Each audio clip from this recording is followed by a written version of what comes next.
Satyabama Institute of Science and Technology, Chennai and Sriperumbudur.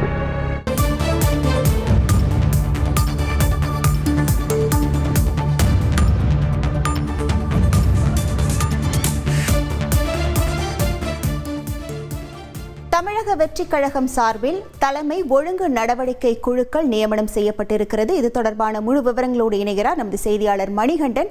வணக்கம் மணிகண்டன், தற்போது நியமிக்கப்பட்டிருக்கிற இந்த குழுவின் பணிகள் என்னவாக இருக்கிறது? முழு விவரங்கள்.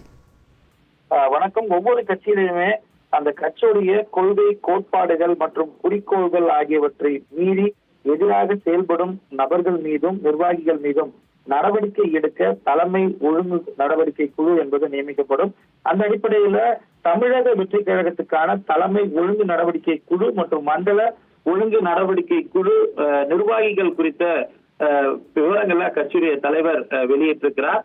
அதன்படி கட்சி விதிகளின்படி இந்த தலைமை ஒழுங்கு நடவடிக்கை குழுவின் தலைவராக கட்சியுடைய தலைவர் இருப்பார் என்றும், உறுப்பினர்களாக பொதுச் செயலாளர் ஆனந்தும், இரண்டாவது உறுப்பினராக உறுப்பினர் சேர்க்கை அணியுடைய மாநில செயலாளர் விஜயலட்சுமி நியமித்திருக்கின்றனர். அது மட்டுமல்லாமல் வடக்கு மண்டலம், மேற்கு மண்டலம், தெற்கு மண்டலம், மத்திய அல்லது கிழக்கு மண்டலம் என 4 மண்டலங்களாக மாவட்டங்களை பிரித்து ஒவ்வொரு மண்டலத்திற்கும் நிர்வாகிகளை, அதாவது தலைமை ஒழுங்கு நடவடிக்கை குழு நிர்வாகிகளை நியமித்திருக்கின்றனர். அதன்படி வடக்கு மண்டலத்துல பார்த்திபன், விக்னேஷ், ரவிசங்கர், தன்யா ஆகியோரும், மேற்கு மண்டலத்துல சரவணன், தங்கபாண்டி, பரணி பாலாஜி, சத்யபாமா ஆகியோரும், தெற்கு மண்டலத்துல சம்பத்குமார், சுகுமார், பர்வேஸ், ராணி ஆகியோரும், மத்திய கிழக்கு மண்டலத்துல அப்புலோ, அன்பன் கல்லானை, ராஜ்குமார், பத்மாவதி ஆகியோர் நியமிக்கப்பட்டிருக்கின்றனர். ஒவ்வொரு மண்டலத்திலுமே ஒரு பெண் உறுப்பினர் என்பவர் அந்த குழுவுல சேர்க்கப்பட்டிருக்கிறார்.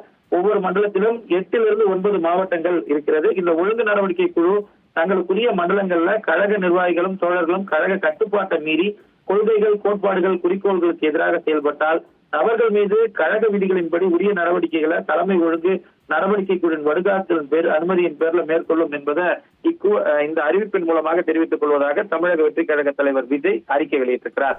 Satyabama Institute of Science and Technology, Chennai and Sriperumbudur.